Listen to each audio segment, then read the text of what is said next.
मुखिया शमशाद आलम ने बताया कि बाढ़ की वजह से डगरुआ प्रखंड के निचले इलाकों में धान पटवा भारी नुकसान हो गए हैं। कहीं मुखिया संघ के अध्यक्ष ने कहा कि जिस पंचायत में बाढ़ की वजह से किसान का धान पटवा नुकसान हुआ वो अपना पंचायत में जांच कराकर मुआवजा दिलाएं। वहीं बीडीओ अजय कुमार प्रिंस ने कहा कि जितने भी आरटीपीएस सेंटर है वहां सिर्फ जाति निवास के अलावा कोई काम नहीं हो रहा। बीडीओ से अपील की कि डगरुआ प्रखंड के 18 पंचायत में जल्द से जल्द आधार कार्ड बनाने का काम शुरू किया जाए ताकि जिले का चक्कर लगाना ही न पड़े। डगरुआ स्वास्थ्य केंद्र पर बात की तो कहा कि डगरुआ स्वास्थ्य केंद्र में साफ सफाई न रहने के कारण अलग अलग तरह की बीमारियां उत्पन्न हो जाती हैं। एचबी स्टार 24 न्यूज के लिए 22 अनुमंडल से वाजिद आलम की खास रिपोर्ट। और एक भी बड़े लोगों का नाम नहीं हटा है। तो सवाल ये है कि अब कैसे क्या होगा। तो ये चीज अगर ग्राम पंचायत के अंदर होगा तब ना भाई पंचायत डिसीजन लेगा। एक सवाल ये ज़्यादा अलग पदाधिकारी से सर, देखिए खास करके प्रधानमंत्री, अभी तो इंदिरा आवास रहा नहीं, प्रधानमंत्री आवास है। तो ये बहुत गरीब कल्याण योजना है, इसमें तो पैसा लेना ही नहीं चाहिए, किसी को भी नहीं लेना चाहिए। और जो पैसा ले रहा है वो गलत है। अगर इस तरह का कोई साक्ष्य होता है तो उसको उजागर किया जाए लोगों के सामने में। अगर ये उजागर होता है और जो पैसा लेने वाला व्यक्ति होता है उसको पकड़ा जाए, उस पर कड़ी से कड़ी कार्रवाई होना चाहिए, एफआईआर होना चाहिए उस पर। और ये नियम में भी बना हुआ है। अब ये सरकार ये गरीब आदमी को प्रधानमंत्री आवास दे रहा है घर बनाने के लिए, और उसका पैसा ही लोग ले लेगा तो वो घर कैसे बनाएगा। ये बिल्कुल गलत है और ऐसे लोगों पर सख्त कार्रवाई होना चाहिए। सर एक बार परिचय अपना दीजिए। मोहम्मद शमशाद आलम, मुखिया ग्राम पंचायत टोली। लोग है जहाँ हॉस्पिटल है वहाँ पर इतनी गंदगी है तो फिर हमारा नेता कर क्या रहा है।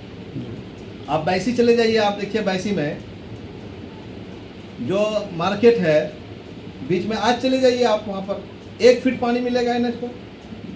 और जो सब्जी का मंडी है वो सारा सब्जी जो गला सड़ा हुआ है उसी एनएच पर फेंका हुआ है, रोड पर फेंका हुआ है।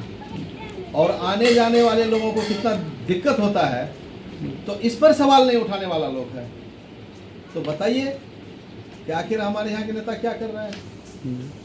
प्रखंड में आरटीपीएस सेंटर बहुत जगह खुले हुए हैं लेकिन अभी तक पूरा काम हो नहीं रहा, जिससे ग्रामीण परेशान रहते हैं। सर इस पे सर आप लोग कभी बात किए हैं? अब देखिए आरटीपीएस काउंटर जो अभी खुला था, मेरे पंचायत में भी खोला गया था।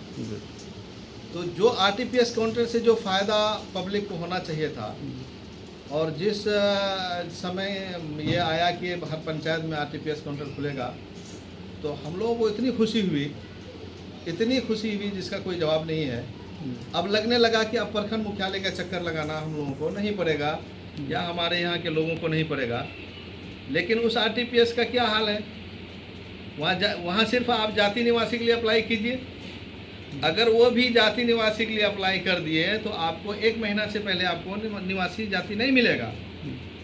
अब यहाँ अब गांव के लिए मेन समस्या क्या है कि आधार का सेंटर होना जरूरी है। गांव से लोग पूर्णिया जाते हैं आधार बनाने के लिए।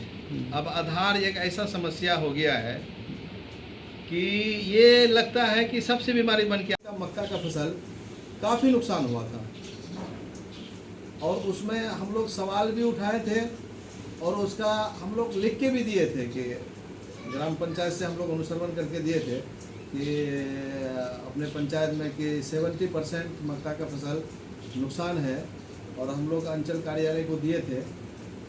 लेकिन पता नहीं क्या बात है कि पूर्णिया जिला के डगरुआ प्रखंड में फसल क्षति से रिलेटेड जो खास करके हमारे जनप्रतिनिधि लोग हैं जो असेंबली में बैठते हैं और लोकसभा में बैठते हैं, पता नहीं सब चीज़ का क्वेश्चन क्यों नहीं करते हैं।